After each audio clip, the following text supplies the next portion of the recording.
Lisa Faith Phillips.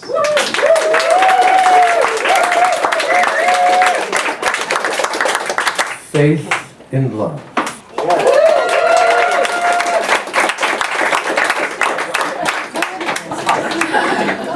I can see because of my last show where someone would be tortured with a riding crop.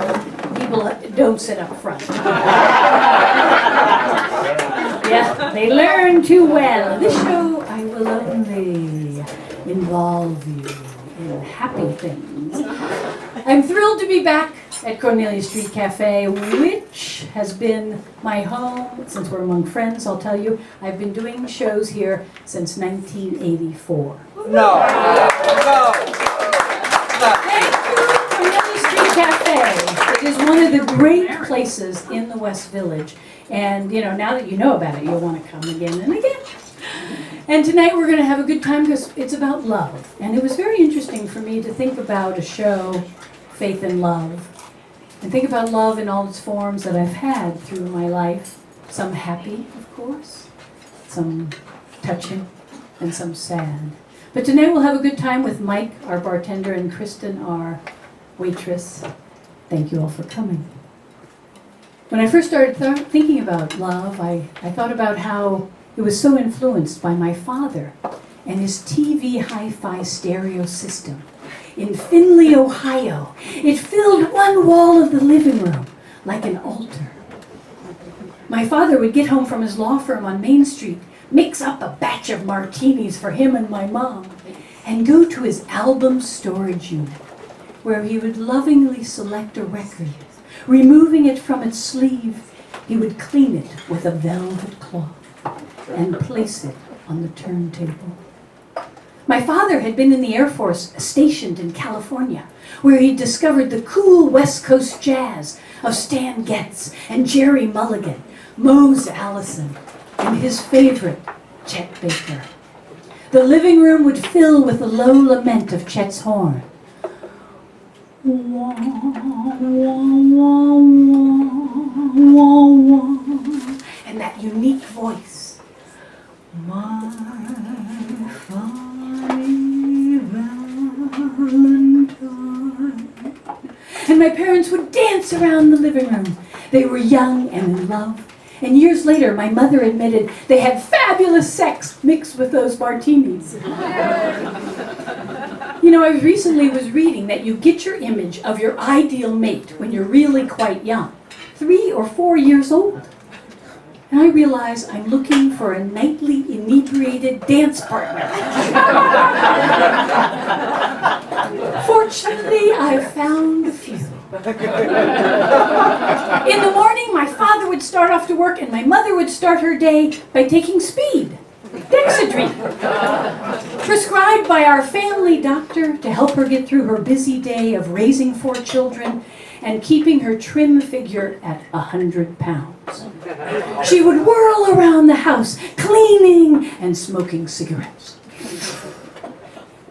There was always music playing. She loved the vocalists, Sinatra, Billie Holiday, Ella Fitzgerald. After 1 whole quart of brandy, like a daisy I awake, with no bromo seltzer handy, I don't even shake. I'm wild again, beguiled again, a simpering, whimpering child again, bewitched, bothered and bewildered am I rushed into the kitchen to tell my mother, I love Ella Fitzgerald. Negro.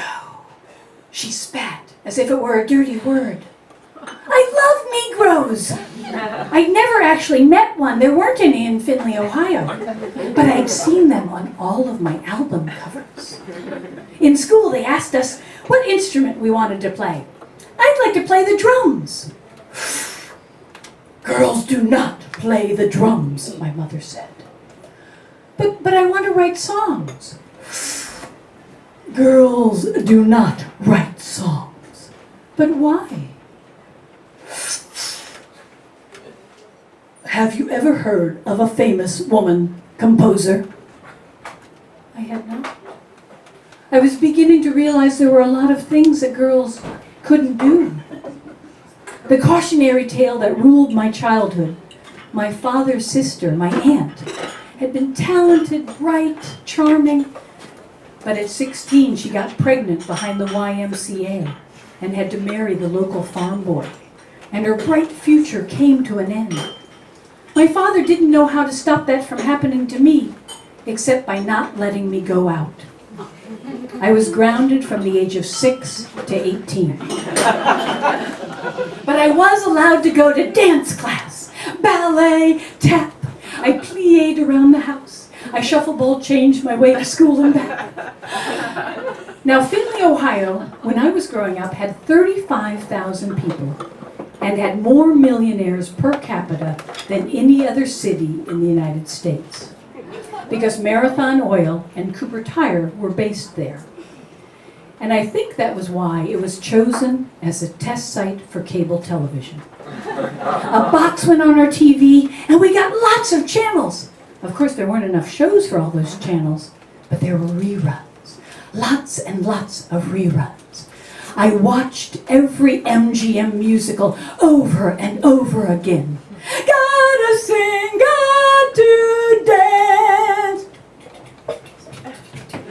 I was perky and I'd wake up singing, good morning, it's great to stay up late, good morning, to you and you and you and you. My father, who was usually hungover in the morning, would shout, keep it down!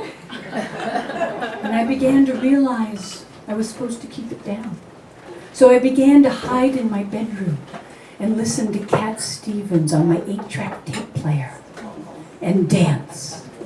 Oh, I'm being followed by a moon shadow, moon shadow, moon shadow. I'm leaping and hopping like a moon shadow, moon shadow.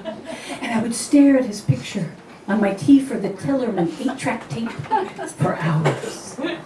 So in the 7th grade, when I went to student council camp, I met Dan Abramson.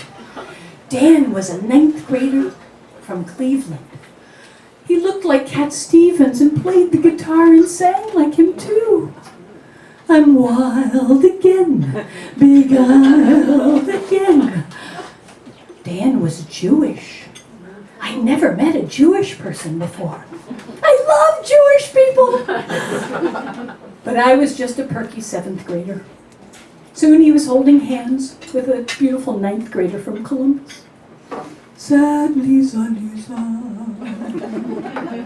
But his friend Sam, who was funny and looked like Woody Allen, liked me. Ever since then, I've had a thing for Jewish men who are very attractive but unavailable. And I seem to end up with their friend who's funny, who looks like Woody Allen. Oh, but I must say, in Findlay, Ohio, it was hard because everyone was rather conservative. And I discovered in the 8th grade kissing. Oh, I loved to kiss. We would play spin the bottle for hours. In the 9th grade, I was very popular and voted Valentine's Day Queen. Kathy Herweny announced to everybody, "You're popular because you put out." I wasn't popular because I put out. I was popular because I was perky and loved to kiss. What was wrong with kissing? I was very confused. My mother gave me sex education by giving me books. First, Sex and the Single Girl by Helen Gurley Brown. So I knew what sex was like in the 50s.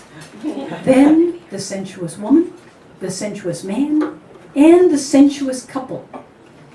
I was a very good student. I became very sensuous. When the senior who was head of the football team at Findlay, Ohio, invited me on a date, I was so excited. We parked at Riverside Park and we kissed. Oh, it was going very well. But then he took my hand and placed it on the hard thing in his pants. Oh no, he must have heard I put out. He said, "Oh, please help me. I am suffering from blue balls." I had never actually heard of such a thing. I was able to tell him, "I'm sorry, I can't help you with your blue balls. I think I have to go home now." My mother, seeing that older men were asking me out, took me to our family doctor and told him to give me birth control pills. We were both mortified. I was able to honestly tell him, "I'm not having sex." But he gave me birth control pills anyway. When I got home, the phone rang. I answered. It was my doctor's receptionist. Suddenly, she was shouting at me, "You fucking whore! Are you a whore so you get birth control pills so you can be a whore?" I slammed the phone down. The doctor called and apologized. It turns out she had a drinking problem. It was time to get out of this small town, to leaving small towns.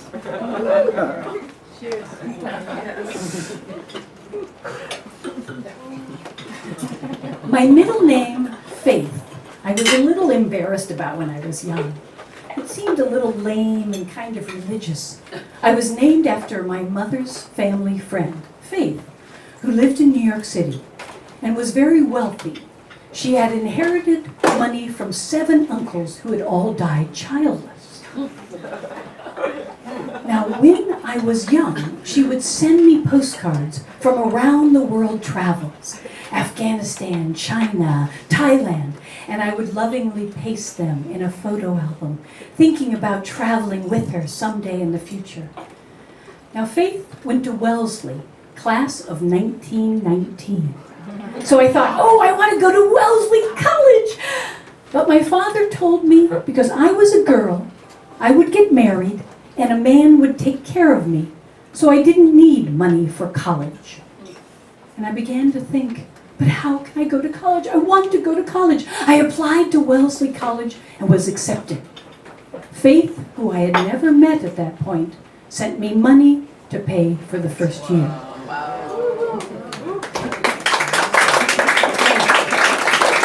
She sent me money for the second year and the third year, and in the end, she paid for all 4 years of Wellesley College. She truly was a fairy godmother that opened up the world to me. But the first time I met her was my freshman year at Wellesley. I took the train down to New York City for Thanksgiving weekend. That weekend, I would fall in love with Faith, New York City, and James.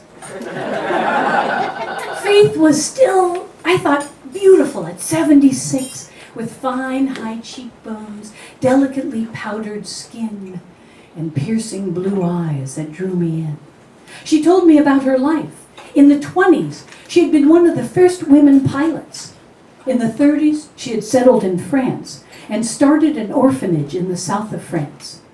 After World War II, she smuggled back 25 orphans to New York and set them up for life in the United States. After the war, she lied about her age and became a nurse and worked for 20 years at Bellevue Hospital. She was amazing. I loved this woman. She took me to my first Broadway musical. We sat in the front row. From the first moment, I was in love with the musical. That first line, "There's a bright golden haze on the meadow." That same weekend, my roommate from Wellesley, who was a bit rebellious, she could be seen standing in the Wellesley dorm, twirling tassels on her humongous breasts in opposite directions. This got her invited to large concerts and backstage passes, and she often went home with the lead singer of the band. She was also visiting New York that weekend, and she wanted me to meet her latest boyfriend, rock and roller Joey Ramone. We went down to Max's, Kansas City to meet Joey. Max's, Kansas City was already legendary, but it didn't look like much. It had like red tablecloths and Formica booths, but there was Andy Warhol sitting in the back. Joey Ramone was 6'6" and looked like a praying mantis, but pale, like his skin had never seen the sun. black dyed hair flopped over his face, and his purple sunglasses that he never took off, even in the dark. His lips were big, as if they were too large for his face. And he had with him the skull of a small animal, possibly a dog. And he stroked it lovingly, introducing it as my pet. Conversation was difficult. He took a swig of a beer and announced, "I live on beer and potato chips." Years later, when he died of lymphatic cancer, I wondered about his dietary choices. But that night I was thrilled to be invited along when we went down to CBGB's, and he arrived like a conquering hero and got up on stage and was transformed. 24 hours a day, I want to be sedated, nothing to do, nowhere to go, I want to be sedated. So different from my style. Good morning, good. And though my friend said, "I love him," I could see she was attracted to the magic of being with a rock and roll star. And I was in love with being invited along. I called James, an older brother of a friend of mine from Findlay, Ohio. James was dashing and witty, and at 28, an editor at Random House. I invited him over to meet us at CBGB's, hoping it would make me seem cooler than I was. He had the life I wanted, a whirlwind of invitations to the hottest parties, openings, art readings, and I just thought if I could have his life, that would be the end-all and be-all. At CBGB's, we stayed until the end. At 2 a.m, we fell out onto the street. Then it was a deserted Bowery, except for some homeless people in cardboard boxes. I felt afraid. I had heard so much about the murders in New York City. But James took my hand, and we ran around to his loft around the corner. And we made mad, passionate love. And I discovered that my entire body was an erogenous zone, especially my right ear. Oh, but I love James, and when I got back to Wellesley College, I wrote him a romantic letter, picturing romantic weekends to come. And he wrote me back a nice note, letting me down.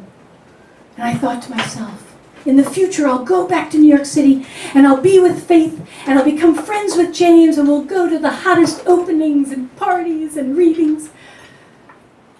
I go to Paris for my junior year, and I get to see Faith there. She made it all possible. We share our love of that city.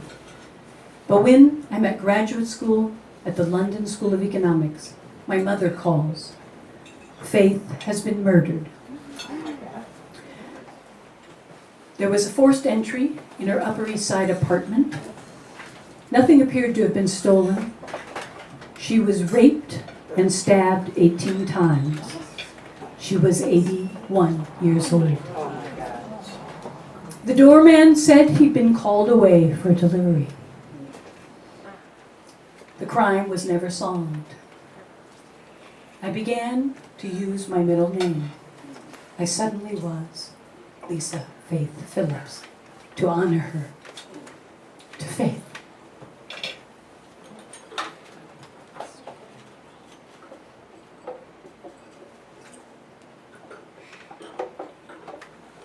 I stayed in Europe because I couldn't face coming back to the United States. I traveled. I ended up in Barcelona.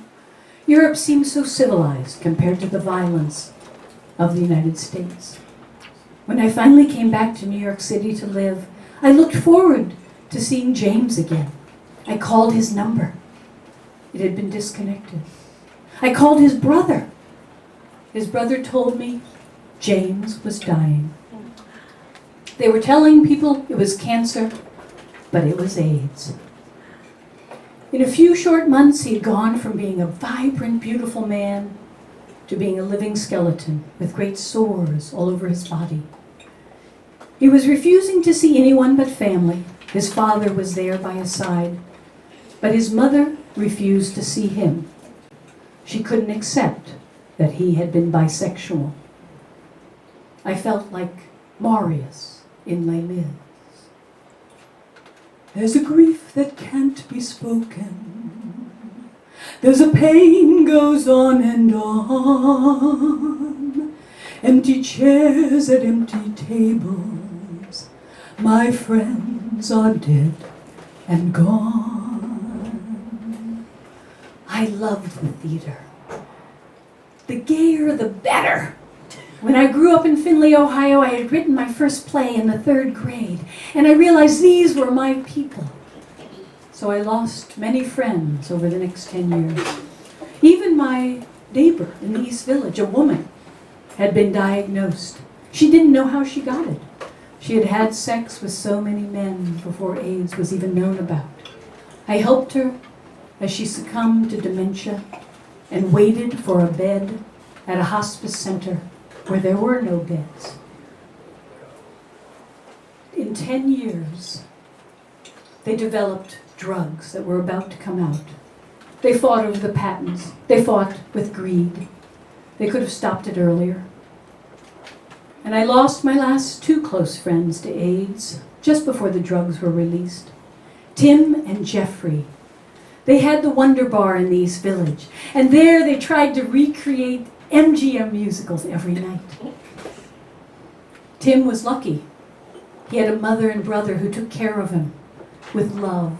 But Jeffrey was across town in St. Vincent's Hospital.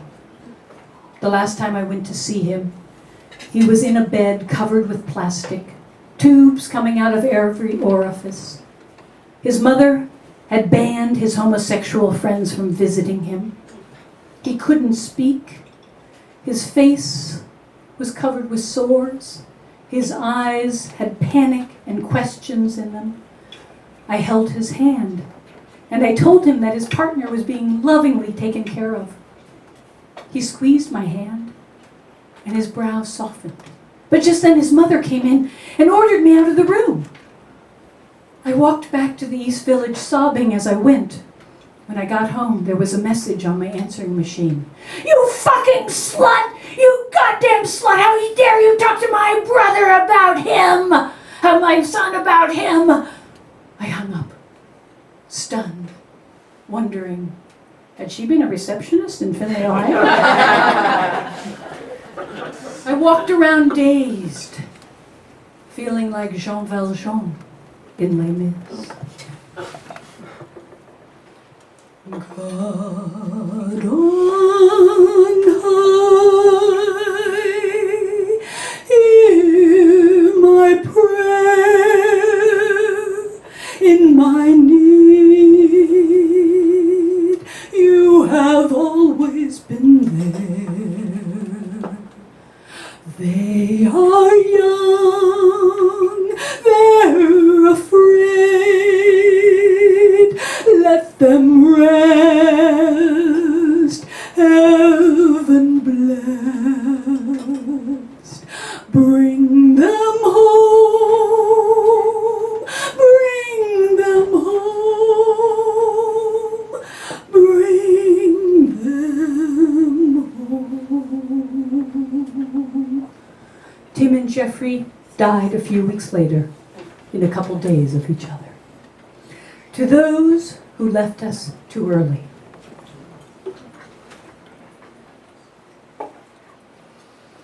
You thought this show was going to be funnier, didn't you? But it is about love, and of course, love is not always funny. And I, of course, having seen so many friends died of AIDS, I began to feel like I had the disease. I'd had so much fabulous sex with men, women, groups. A sore throat was a symptom. Research started to show that it took a long incubation period. And I thought of the wonderful sex with James. What if he had been carrying even back then? I broke out in a sweat. Sweating was a symptom. I went in for a test. Negative. And I thought, if sex will kill me, I better make it worth dying for. I know many of you lived through that time. And we, in many ways, can celebrate now the West Village. Stonewall is a monument. Ian McKellen and Derek Jacobi are the marshals of the Gay Pride Parade. It's come wonderfully to a resolution in many ways, and I wish my friends could see that. He died so many years ago. But I must say, I still had my love of New York. And I met a comedian who talked a mile a minute. I talked a mile a minute. Of course, it turned out his talking was fueled by cocaine. But we hit it off and I felt wild again, beguiled again. I got a job on Wall Street through a friend, and he closed the door and offered me a vial of cocaine at 9 a.m. What can I say? It helps me to bill 15 hours a day. I moved in with the comedian into this great loft right off Union Square. But he didn't want to come down from the high of performing. And he fueled it with vials and then bags of cocaine. And washed down with Jack Daniels. It gave new meaning to good morning, it's great to stay up late, good morning to you and you and you and you. I moved out of the loft. But for a while I enjoyed dancing the night away. And at one such party I was dancing holiday, celebrate, holiday. And a very attractive man came up to me and asked me, would you like to be in a Bette Midler music video? I loved Bette Midler. Do you wanna dance? Do ya want to dance with me, baby? Yeah, I want to dance with you, Bette. We'll become great friends and we can sing and dance together. I called the video coordinator. Uh-oh. The video is being shot the same day that my cat is being flown over by a friend from Barcelona. And I'm to pick it up at JFK. But then I think, they tell me to be at the Peppermint Lounge for the video shoot at 8 a.m., dressed in party clothes. My cat is not arriving until 6 p.m. I figure, how long can a music video take? I see you guys know it takes a really long time for a 3-minute music video. But I show up at 8 a.m., and I go into the club that's already full, with dancers limbering up as if it is brain surgery. I try to be serious about my limbering up and begin to make friends with other dancers. Already time is ticking by, nothing's happened. An hour passes, another hour. When are we going to get started? I've got to go out to JFK soon. Bette appears. She's tiny, 5'1", except for her humongous breasts that spill out of her bustier and her very large head. She's very friendly, but then keeps disappearing into her dressing room and coming out all jazzed up with white powder on her nose. 3 hours have passed and we've made no progress. Fortunately, I've met an attractive horn player. We hit it off. I'm starting to feel wild again, beguiled again.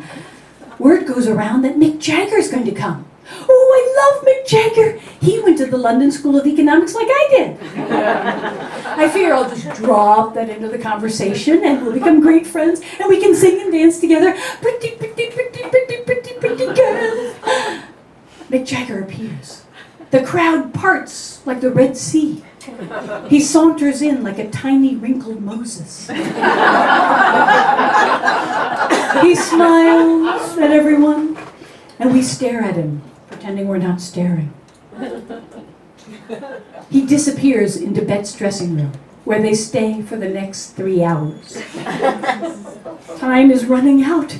I'm going to have to go to JFK now. Oh, my chances of being on an MTV music video squashed. The horn player tells me, come back, you never know.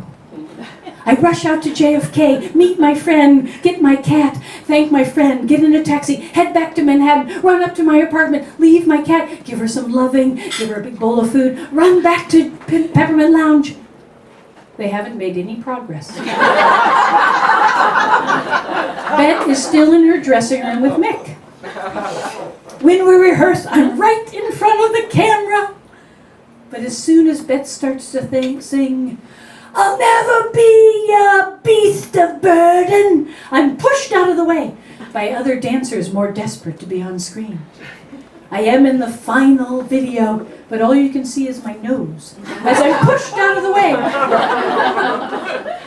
Fortunately, the horn player cheered me up invited me to come back to his townhouse in the West Village. In the cab on the way over, he said, "I'm meeting a music critic for the New York Times. He's going to score some heroin. You want to try some?" I hesitate. Now, I must confess, I had tried every drug in the spirit of exploration, but I had never tried heroin. Because I always heard, the first time you try it, it makes you throw up. And who says, "Hey, it's Saturday night, let's take a drug that'll make us throw up and get addicted for life"? It just never seems like a good idea. And those were the days in the Lower East Side when the drug dealers would stand on the corner and whisper, "Body bag, body bag," which I understood was a very strong form of heroin. But you have to wonder who wants to take a drug called body bag. Talk about bad marketing. But then I think, here's a famous musician, music critic for the New York Times. Where better to try heroin? I say, okay. We get to his lavish townhouse, he shows me around, and we make small talk with the music critic as he tells us how he used to buy heroin for John Lennon. And I think, I'm not in Findlay, Ohio anymore. The music critic has to leave to go and review a show. So the musician pulls out a baggie of white powder, puts it on a tiny mirror, and makes 4 little lines. He bends over and snorts 2 of them. He leans back, and I wait to make sure he didn't buy body bag by mistake. When he doesn't die or throw up, I snort half of 1 line. It is as if all 9,999,000 nerve endings are having an orgasm, and it feels fantastic. I suddenly understood what Billie Holiday saw in it. As if reading my mind, the horn player picks up his horn and plays. Wah, wah, wah, wah, wah, wah, wah. Each note a caress. And I think, oh, we are going to have wonderful sex. If only I could sit up. And then suddenly I feel like I'm going to throw up. I lay on his carpet. I feel better. He seems to think this is an invitation to jump on me. But I'm able to tell him, if you try to kiss me, I will throw up. He leaves me on his carpet. He leaves me on his carpet for 5 hours. And I lay there having full body orgasms and nausea. Full body orgasms and nausea. At 3 a.m, I think, I can probably make it home now. I get up. He helps me out the front door. But just as I reach the stairs, I projectile vomit down his front steps. And he hustles me into a taxi. And I head home, so happy to see my cat. And I curl up and think, I'll never do that again. But you know what? The next day, I went back and did it again. Then I thought of Billie Holiday. But I must say, having sex on heroin, especially if you're already omni-orgasmic, it is mind-blowing. But I kept thinking of Billie Holiday, the later years. Lady sings the blues, she's got it bad, and that ain't good. And I thought, no, stop, no more. Thank you, Billie, to Billie Holiday.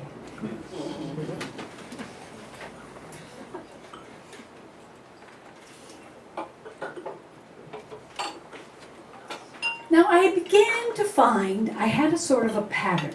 I was attracted to smart, successful men, so often Jewish, and they were unavailable. But then I found, because I was perky and loved to kiss, and gave fabulous blowjobs, they began to become available. But then I lost interest. I began to feel like Falling in love again, never wanted to, what am I to do? I can't help it. But then, I went to a wedding in London, and I met a journalist, and we hit it off. He was based in Washington, D.C. for an international newspaper, and he seemed to have everything I wanted in a man. Smart, funny, and he told me the latest news from Washington in a wonderful Oxbridge accent.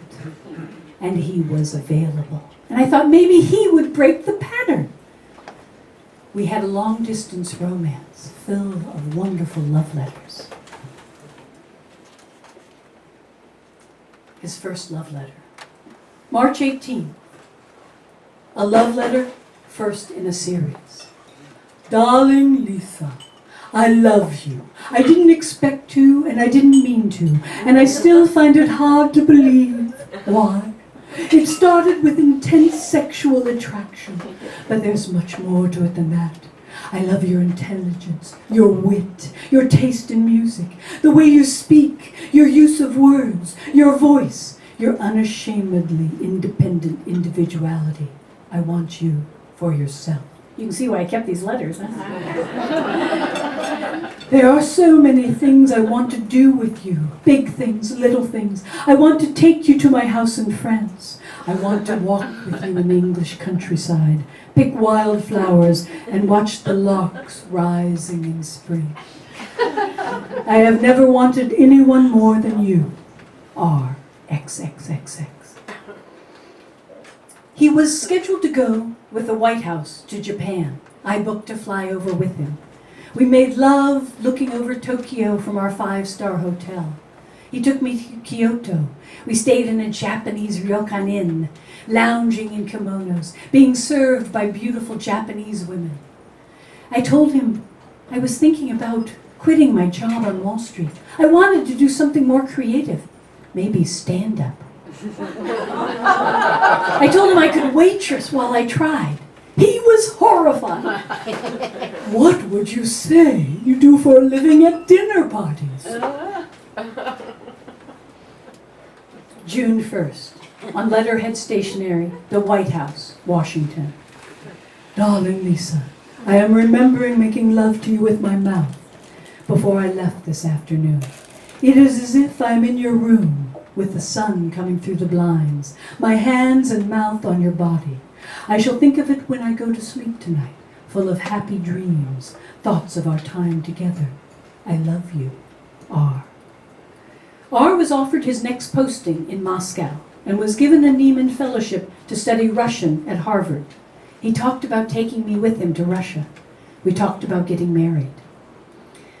One of the largest law firms in the country offered me a job that paid better, much better. I thought, this is what being responsible is. This is growing up. I took the job and went to visit Reggie for a week before starting at his charming house in Georgetown. While I was there, he admitted to me he would like to stop working for a while and write a novel, and I could help him. How? I asked, thinking maybe research? You could bring me tea while I write. July 23rd, darling Lisa. I'm so glad your new job is working out. Our relationship is the most important thing in my life. I want to spend the rest of my life with you. I can only see us getting ever closer as time passes, and I want at the right time to have your children. Love, R. XOXO. At the new law firm, I'm shown into a small cubicle with bumpy gray walls. The work is painfully dull. I feel like I can't breathe. But I think, no, I have to be responsible. I'm going to get married. I'm in love. I sign up for an improv class. A charismatic law partner, who's Jewish and not available, says to me, oh, you could be doing so much more. What are you doing here? I admit to him that I wanted to do something more creative, but my boyfriend wanted a job that sounded good at dinner parties. Oh, if you were even waitressing, I would think it was so great you were pursuing your dreams. I'm wild again. Wild again. No, focus. I'm supposed to be getting married. I invite R to see me do my first stand-up at the comic strip. But he writes, "Darling Lisa, I'm sorry I won't be able to make it this weekend. Maybe it's best if I see you do comedy after some practice. Love, R." I surprised the lawyer by kissing him. We start a passionate affair. But I think, I've got to not ruin everything. I go into the comic strip for my audition. It goes very well. Lucian, the man who passes the talent, asked me to join him in his booth. We watch as another young comedian named Chris Rock auditions. Lucian shocks me by telling me he does not find women funny, nor does anyone else in the male persuasion in the entertainment industry. So it's got to be tough for women trying to do comedy. But he tells me he likes my humor, and he'd like me to come back and get up and hone my craft. He keeps me there as the audience files out. The bartender cleans up and says goodnight, and we are alone. And he admits to me his wife doesn't understand him. And he is suffering from blue balls. Blue balls? Not again! I wonder if Chris Rock was invited to alleviate the blue ball situation. I consider it. And I think I give such a fabulous blowjob, he'd make me a headliner. But then I think, I can't give a blowjob to a man who doesn't think women are funny. I look at my watch, pretend I didn't hear him, say I've got to get going, I've got to work tomorrow, and head out into the night. I never go back to the comic strip, but Chris Rock became a headliner. R is planning to come up for his birthday. It's very exciting for him because he's booked a suite at the Pierre Hotel. We meet for champagne. As we drink, he tells me for his birthday, he would like me to call an escort service and invite an escort, male escort, to come over and have sex with me. I'm stunned. I drink more champagne. I knew this guy was too good to be true. I think I can think of it as an acting job. But I tell him, what about diseases? I realize he is not aware of what's going on in New York. He hasn't seen the effect of AIDS in his world. Don't worry, we'll be safe. He gives me the number. It's part of the fantasy that I call. I dial the number. Intercontinental dates, the best in intimate dates. Can I help you? I tell the woman what we want. Oh, that won't be a problem. Let me check. It is a bit late. She goes offline. I'm hoping she won't be able to find anybody. But she comes back on. Yes, I have just the man. He'll be there in 15 minutes. I hang up and have more champagne. And I think, how can R tell me he loves me, but wants someone else to make love to me or have sex with me while he watches? In too short of time, there's a knock on the door. I open it and am pleasantly surprised to see a very attractive man. And I think, well, maybe I could do this.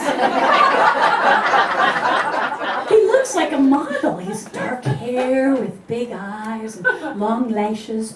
He comes in and I tell him, we'd like you to have sex with me while he watches. R retreats to a chair and sits down. And this beautiful man says, no problem. What do you want me to do? And I think, how about never speak again? I offer him a drink, thinking it'll help him to relax. No thanks. He goes over to the bed and begins to remove his shirt. I don't know what I was imagining, but this was not it. well, I have to admit, I don't really know what I'm doing. I've never done this before. I'm really a limo driver. I was just getting off, and they needed someone, so, it's kind of late notice. That's the problem with fantasies. They rarely live up to your expectations. I try once more. Run your hands over my leg. But his hands with their calluses snag my stockings. Then he stands up and takes down his pants. He has a very large cock that's straining to get out, and I'm thinking, maybe I can try this. But then he pulls out a small plastic square. Can't be too careful, he says, and places it on the bedside table. I can't do this, I can't! I run into the bathroom and slam the door and have a good cry. The next day, R sends me a bouquet of roses with a note. I'm so sorry. I'm so sorry. It was the drink. I shouldn't let my fantasies get away with me. It was just a little fantasy. Let's have a wonderful Thanksgiving together. I go up to Harvard for Thanksgiving. We spend the weekend unpacking his glassware that had stayed in boxes since his move in September. There are flutes, highballs, juice glasses, every shape and size of glass, each individually wrapped in paper. We unpack them and place them on the shelf. And I think this is going to be my life, full of unpacking glassware, with a good job that sounds good at dinner parties. I tell him I've met someone else. We cry and hug and agree we will be friends, but I never hear from him again. The next year, he marries someone else. And I wonder how often he got to live his little fantasy. Fuck him!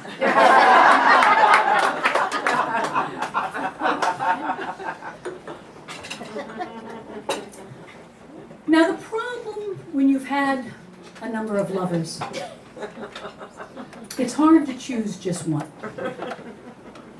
So I've chose one in San Francisco, one in Los Angeles, one in London, one in New York, one in Paris, one in Abu Dhabi. It would be 3 Jews, an Anglican, a French Catholic raised communist, and a Muslim. Sort of like one of those jokes about walking into the bar. It makes for great vacations. But after I left R, I felt free, and I went to work at Manhattan Punchline, a comedy theater on 42nd Street. I quit the law firm, and I got a job as a maitre d' at the Russian Tea Room. I've been thinking a lot about the Russian Tea Room because I'm working on a novel set there.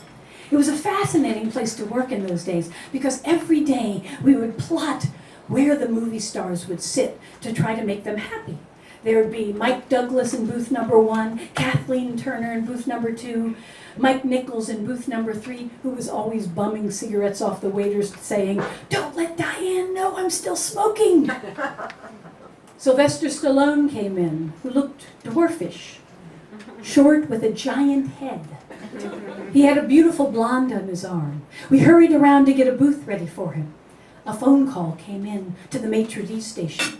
I went over to see if he wanted to take it in a private booth around the corner. As I turned away, he grabbed my arm and yanked me back to the table. My heel caught in the carpet and I fell on top of him, my arms going into his deep cashmere sweater. I felt his muscles. He pushed me off. "The lady wants to order." I thought maybe it was Tony. Who acts like this, I thought? Sylvester Stallone.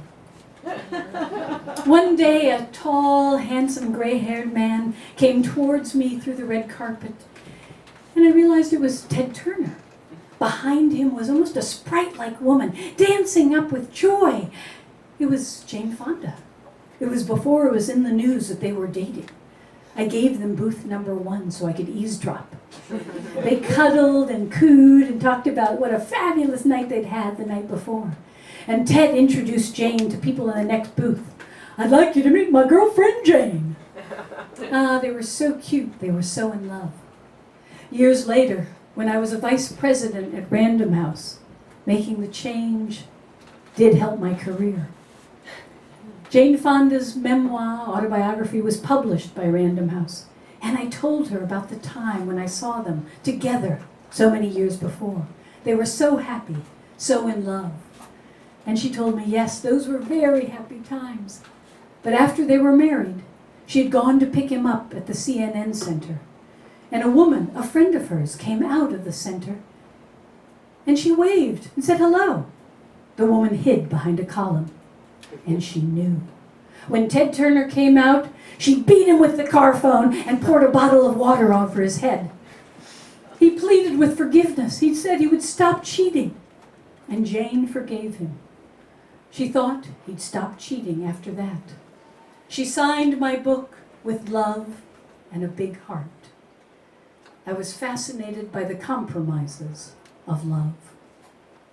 Recently, I have a new love in my life, a surprise love that all started with my mother having a massive stroke in Findlay, Ohio. The doctors called and said she would be dead the next morning. I flew home, expecting to have a funeral. But she was awake, sitting up in bed, demanding a margarita from Taco Ed's, our favorite restaurant that had been closed 25 years before. She was totally changed. The doctors explained the stroke had affected her memory and her personality, which with my mom was kind of a good thing. She was cheerful and no longer thought she was better than everyone else. Now she would sing in time to the music with me and fart joyously. Each day was different. Like this week, for example, she thinks she's pregnant and expecting 6 babies. I moved her to our house in Brooklyn and hired a young Chinese caregiver named Lee. Lee was wonderful. She came to us recommended by our neighbors who ran a church out of the top floor of their brownstone. Lee was hardworking and smart, and she told me that she thought God had sent her to me so she could be near her church. I love an employee who thinks it's God's will. I knew at the time that Lee had had a little girl that was born in Brooklyn, but when the father of the child refused to have anything to do with them, the child was sent back to China to be raised by her parents. But while Lee was with me, her mother tragically died in China from eating contaminated food. And her father, the grandfather who loved the little girl, couldn't cope with the toddler, and he paid a woman to take the child and raise her half an hour away. It broke my heart to hear what was going on with them. So when Lee came to me one night and asked if she could bring her little girl, 16-month-old, to live with us, I thought about my life, my home, my mother, my world. And I thought about Faith and all that she had done to me, for me. And I said, let's try it. From my diary. April 26, 2014. I came home from work to find a tiny girl staring at me from the kitchen. Her large brown eyes watch intently above a burgundy and black traditional Korean-style formal dress, a hand-me-down from friends. The little girl's name in English is Esther. Her Chinese name sounds like AA. At the moment, she is mute, too terrified to speak. Her mother points out she's so quiet, she won't be any problem. I am fascinated watching her eat hungrily, all of the steamed broccoli, shrimp, and noodles her mother offers her. At night, she wakes up in terror and cries deep, racking sobs until we rush in to comfort her. It tears at my heart to think how traumatized she must be. May 5th. Esther watches us, still uncertain what to expect. She doesn't laugh or smile yet. I am already bringing home piles of books from work, buying baby Gap outfits, and thinking about how to make her laugh. I'm already wild again, beguiled again. My mother, who doesn't remember anyone new, remembers Esther and asks, where's our little girl? June 9th. I was shocked to be laid off from my job in publishing today, as I had worked hard to launch a new program that came in 94% over budget, making millions for the company. I thought they were calling me in to give me a promotion. But the new head of sales and marketing only has googly eyes for the beautiful big-bosomed 30-year-old on the team. Gone are the days I can compete with that. He is getting rid of all of the senior women and bringing in his male friends as senior vice presidents. But when I get home and I see Esther, I realize it is a gift. I can spend time with her. I can teach her English. I can teach her how to laugh. June 27th. I come back from my last business trip. Esther lights up when she sees me. She says her first words in English. Happy! She laughs and we all laugh. Now when she sees me, she cries, Wisa! ABC song! A, B, C, D, E, F. And draws smiley faces with big grins. Happy! She cries. I give her a drum, and each day we dance and sing. I'm wild again, beguiled again, a simpering, whimpering child again. Bewitched, bothered, and bewildered am I. Love comes in all shapes and sizes when you least expect it. To Esther.